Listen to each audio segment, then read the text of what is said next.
শহীদ কারা? ইদানিং অনেকের মৃত্যুর পর তাদেরকে শহীদ বলে আখ্যা দেয়া হয়। ব্যাপারটি কতটুকু সঠিক বলবেন কি? প্রিয় ভাই, রাসেলের উত্তরে আমরা বলতে চাই যে এই পৃথিবীতে আল্লাহর দ্বীনকে বাস্তবায়ন করতে যে অথবা বিজয়ী করতে যে কাফেরদের বিরুদ্ধে সশস্ত্র সংগ্রামে যে মুমিন ব্যক্তি নিহত হয় তাকে শহীদ বলে। আই রিপিট, আমি আবারও বলছি, আল্লাহর জমিনে আল্লাহর দ্বীনকে বিজয়ী করতে যে কাফেরদের বিরুদ্ধে সশস্ত্র সংগ্রামে যে মুমিন ব্যক্তি নিহত হয় তাকে শহীদ বলা হয়।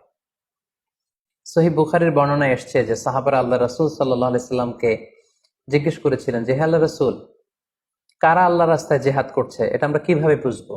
তার উত্তরে আল্লাহর হাবিব সাল্লাল্লাহু আলাইহি সাল্লাম বলেছিলেন, মান কাতালা লিতাকুনা কালিমাতুল্লাহি হিয়াল উলিয়া ফাহুয়া ফি সাবিলিল্লাহ।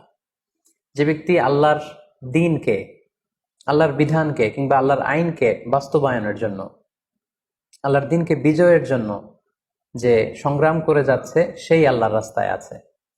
আর সে আল্লাহর রাস্তায় থাকা অবস্থায় যদি কেউ মৃত্যুবরণ করে বা নিহত হয় তাকে ইসলাম শহীদ বলে ঘোষণা করেছে।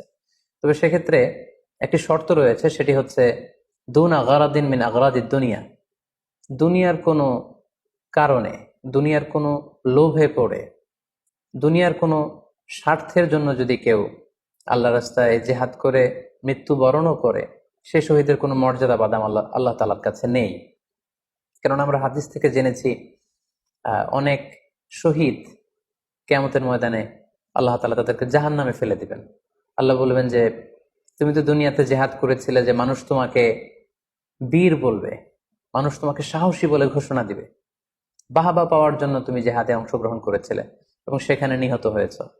তো তুমি নিহত হওয়ার পরে মানুষ তো তোমাকে বীর বলেছে, বাহাবা দিয়েছে, সাবাস বলেছে, যে কারণে তুমি এই জিহাদে অংশগ্রহণ করেছো সেটা দুনিয়াতেই তুমি পেয়েছো। তো আমার কাছে তুমি কি চাও? আমার কাছে তোমার জন্য কিছু নেই।